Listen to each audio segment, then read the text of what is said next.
الرحمن الرحيم. متحدث إليكم رمضان عبد الحافظ، منسق عام اتحاد القوى السياسية والمجلس الوطني الاسكندري، ومؤلف كتاب أحلام الشباب.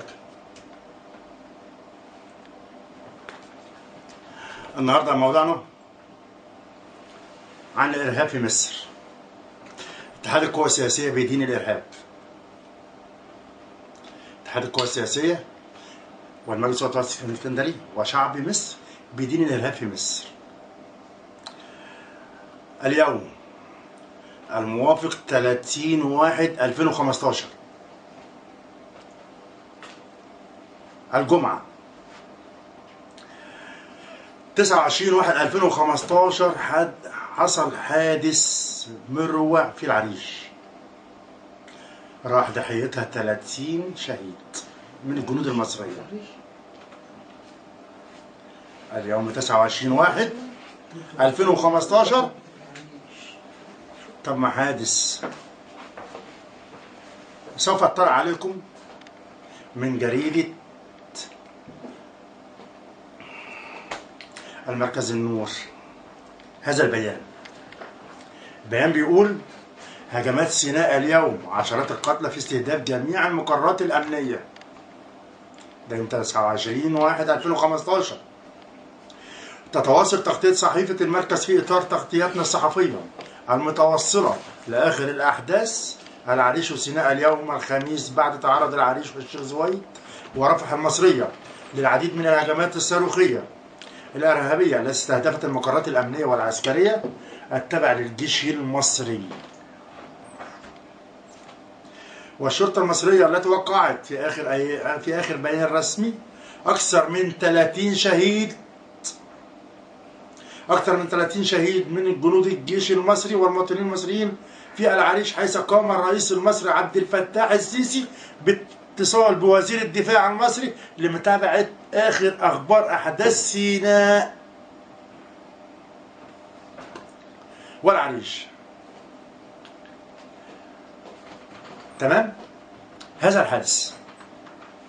الرئيس عبد الفتاح السيسي واتصل بوزير الدفاع ليتابع هذه الأحداث.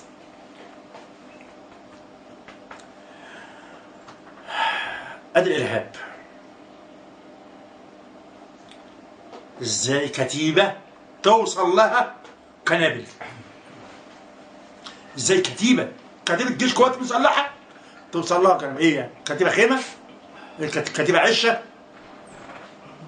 جنود جيش ازاي يوصلوا لهذا المستوى؟ ما تجيبوا لكم شركه امن تحرسكم احسن. كتيبه جيش تخش لها قنابل؟ طب ما احنا نجيب بقى كتيبه الجيش شركات توظيف الامن تحرس الكتيبه. طالما كتيبه الجيش مش قادره تحرس نفسها ومش قادره تامن المنطقه، نجيب شركات امن الخاصه دي تحرس. ايه الاستخفاف ده؟ اين المخابرات المصريه؟ اين امن المواطن؟ المخابرات المصريه بتصرف عليها مليارات، والمخابرات المصريه واخده لقب رابع جهاز، اقوى جهاز رابع في العالم. اقوى مخابرات مصريه واخده المركز الرابع في العالم. فين المخابرات المصريه؟ ضرب هنا وضرب هناك، ارهاب هنا وارهاب هناك. قاعدين بتعملوا ايه؟ الاحداث دي بتحصل ازاي؟ انا عايز اعرف احداث الارهاب دي بتحصل ازاي. خلاص نجيب بقى قوات الامن، حرس شركات الامن دي تحرس سينا وتحرس العريش. قلنا شيل الشاتيبات اللي على الحدود، خوفا من على هذه الارواح، شلناهم ووصلنا لحد كتاب الجيش. فين دور المخابرات المصريه؟ فين امن المواطن؟ لا ازاي؟ عايز اعرف ازاي القنوات تخش الكتيبه؟ ازاي 30 جندي يتضربوا؟ ازاي؟ لا نايمين؟ الله، لا حول ولا قوه الا بالله، لا حول ولا قوه الا بالله، وانا اليه راجعون. يا الجنود المصريه، الجنود المصريه. لا يا ارهاب، يا ارهاب، نحن ندين الارهاب. اتحاد القوى السياسيه بيدين الارهاب. لازم نضرب بيد من الحديد. لازم في حاجه اسمها طلق ناري فورا، ويشل فورا، اعدام فورا. لازم الجماعه دول كله يتحاسب. لازم يا جماعه، خدت بالك، ناخدوا قرارات جامده. في براءات عماله تطلع، في براءات عماله تطلع، ناس بتطلع من السجون، ناس عندها امكانيات وليها ايادي لازم الناس تتقطع رقبتها.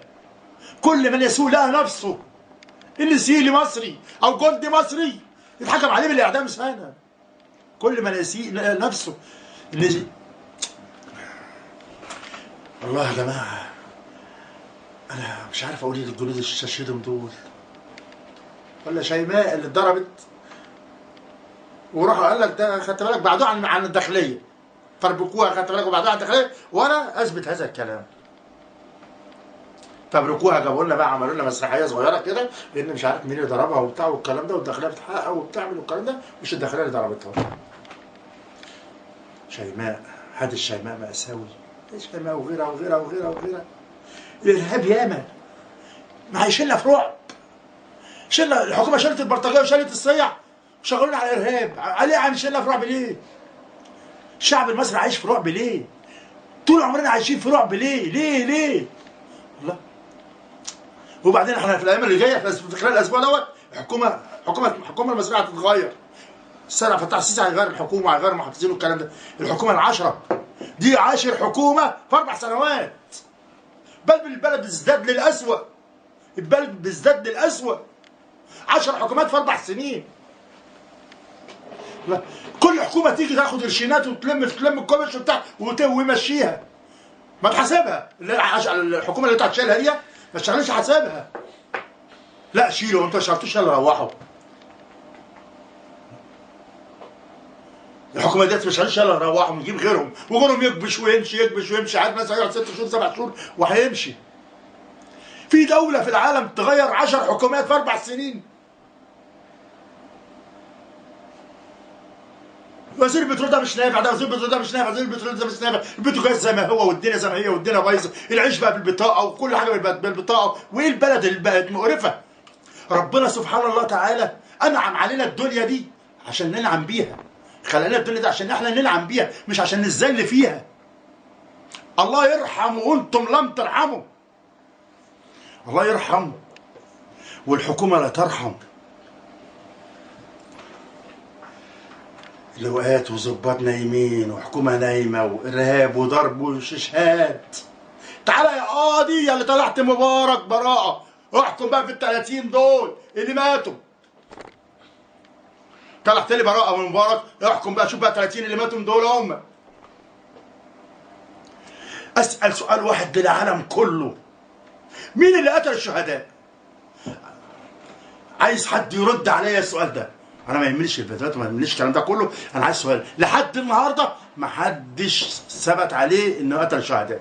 لحد النهارده الشهداء ديت ما فيش حد ثبت عليه انه قتل الشهداء. الشهاده دي مين اللي قتلها؟ عايز سؤال، اجابه. مين اللي قتل شهداء مصر؟ حد يجاوبني يا جماعه. مين اللي قتل شهداء مصر؟